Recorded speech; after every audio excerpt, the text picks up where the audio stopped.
Jajine to sekar.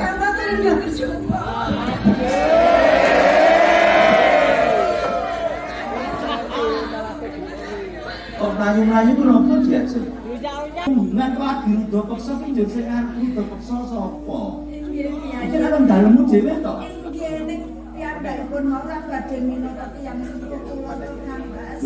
Badhe miloro tiyang sepuh kula. Aku ki tekan kene ra nderekke Kanjeng Rama Lingga Pati.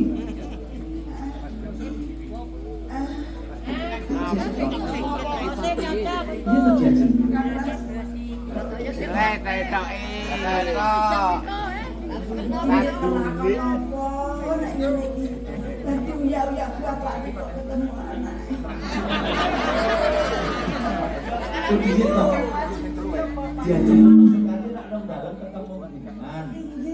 Aku ndereki Kanjeng Rama sowan ana ketemu bulan. Kok ngerti-ngerti Jajin kok sekarang mlayu-mlayu jare adi do peksa. Nek dirdo peksa ki nang awas kono ra lumrahne nang dalem ketemu bulan jare.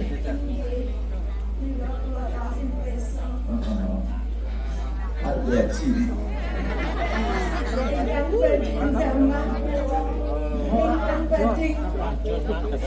Saat jeneng diri kula menika njik Kanjeng Adipati Lingga Pati. Loh, Rama Lingga Pati. Nggih Kang Mas. Ya.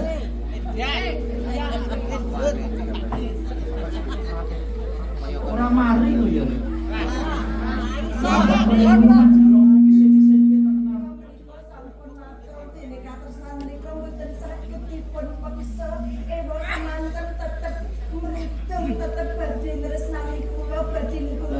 kaya ngono ki aku ora gumun. Pancen ku mindake Kanjeng Rama ki ngono ki sapa-sapa anggere ana wanita ayu arep dipeksa dadi garwane kamu kok ora ono sing gelem ngadeni Kanjeng Rama. Wedi to. Sampun pulihna to. Ning aku padha wedi karo masayane Kanjeng Rama. Ada cokot, ada cokot. Wedi dicokot.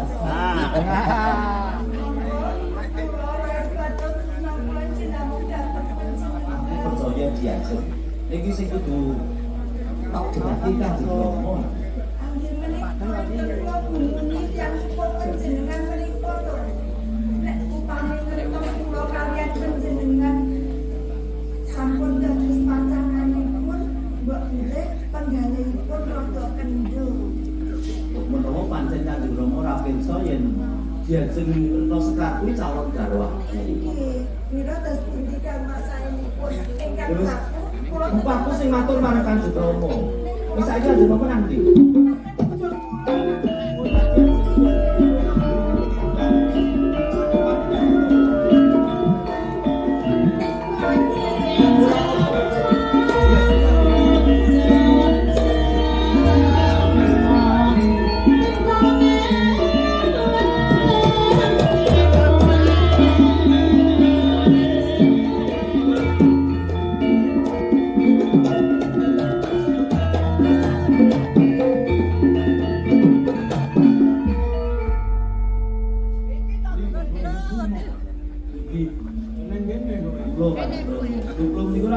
Diraten panjenengan. Jenengan saking gampangan kula tuturi penting sakwiki panjenengan termasuk panjenengan kok menawi boten pirsa. Aku ki ora kok derekke wae ora apa-apa. Kula menika kuwatos Wis kowe bali ning gampangan kono. Aku agek ngrembug calon ibumu.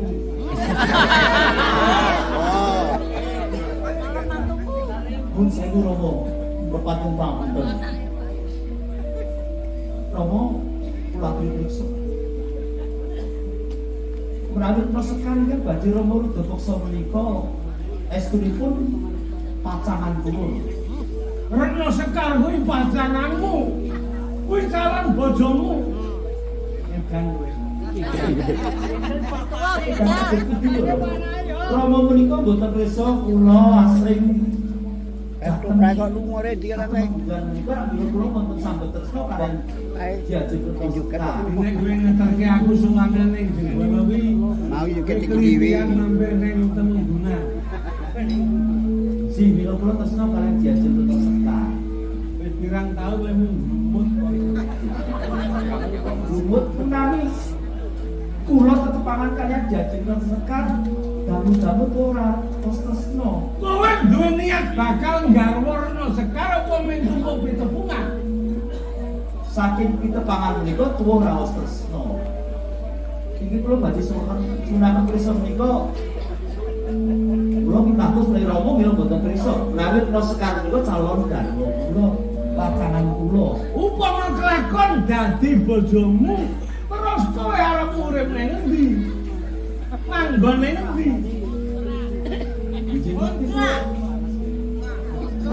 Baca kula boyong wonten ing Blambangan to no. Ning Blambangan. Kowe dadi manten karo Retno Sekar. Monggo aku wis tau seneng karo Retno Sekar nek dadi bojomu.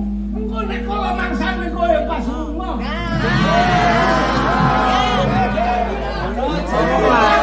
Ayo to dipikir to. Wong tuan kritis. Kula sakderengipun kula matur. Rama menika badhe mundhut garwa sinten kemawon monggo.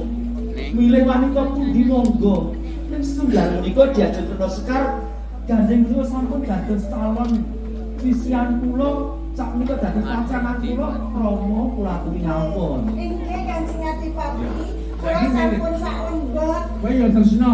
Lair bapak tresna, kula sampun sami babagan Kamas Lingga Kusuma dene ing sak mangkenipun badhe gesang sesarengan mangun brayan ngantos uga jagat ing sak mengkone ngaten Kamas. Kowe gelem ngetutke bojomu ning Blambangan. Dadi siji sak omah karo aku.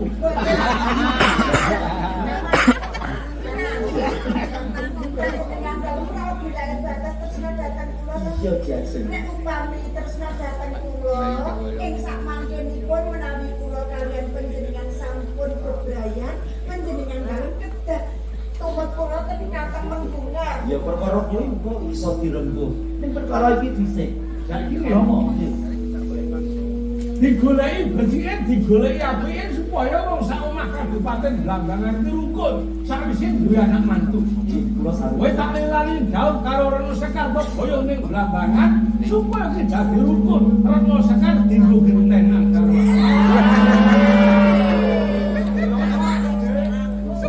Kula menika dadi wanita sandhe loro lho, kok njengo gentenan bapak karo anak. Pacape wong wedok dia. Iki perkara bapak-bapak arep bukan wong wedok lho iki. Nuwun sewu Rama. Kula menika lingseng. Dadosan menika kula menika lingseng. Rama menika sampun kaping pinten? Badhe garwa setunggaling wanita. Mboten purun ing Rama meksa. Boten. Ora usah ngurusi perkara wong tuwa. Nek gelem tirunen nek ora ya aja ditiru. Aku ki raja Asekala. Aku ora nuturi ala lelakonku dhewe tak sanggane dhewe. Kula menika Aja nirokke karo wong sing ala. kula menika ngertos. Rama menika sampun dangu dados jujo. Ibu Seda sampun dangu. Lan Rama ugi betahaken Aku lho koyo Wanita. Kowe iki mikir sakpatine mbokmu ki aku muntekake sabun rong kerdus. Kamar mandine bojot. Jadi pengajian mawon katon mboten sah. Kowe bisa garwa Retno Sekar. Kowe kudu bisa. Kowe kudu bisa. Oh, Kowe kudu bisa.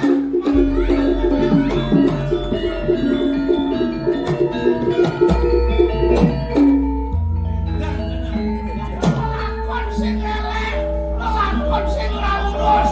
Aku lagi arep entuk wong wadon wae. Jebul kuwi kok.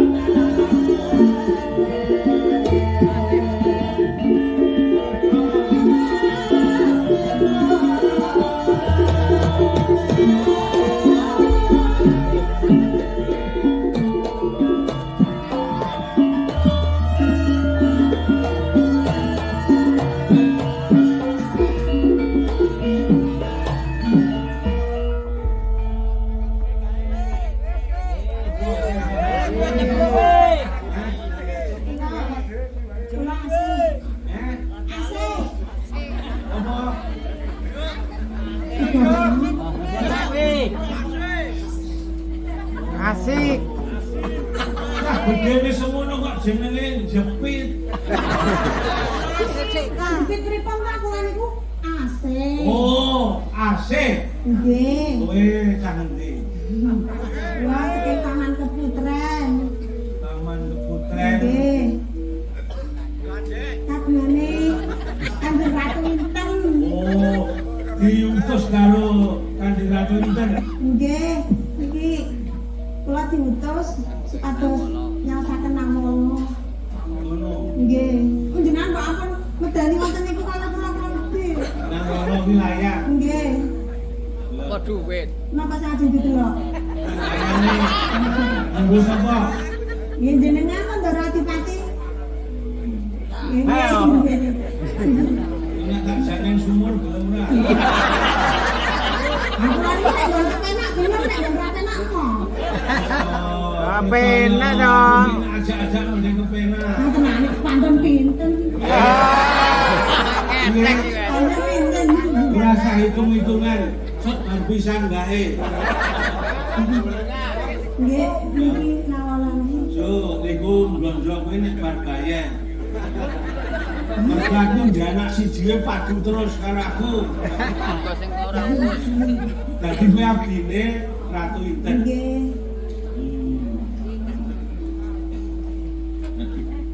Aduh, aduh. Aku katimbalan sowan saiki. Nggih. Ingin ya. Aku ki wong lanang kuwi wong wedok. Nggih. Kowe aja sok mbeda aku ya ora. Nggih, manut kahanan. Besok upama lho iki mung upama. Nek aku kalau mangsane mbutuhke tok ladeni sela ora kowe. Yen kalau mongso wae, Nggih nek ora bendina. nggih nek gek kula nggih mboten napa-napa. Ora Niku awak bendina. pantun pinten. Ora sak bendina pendak ngat. Nggih, nggih. Ngadem. Pendak ngat kuwi piye? Hah, apa ndak jenengan?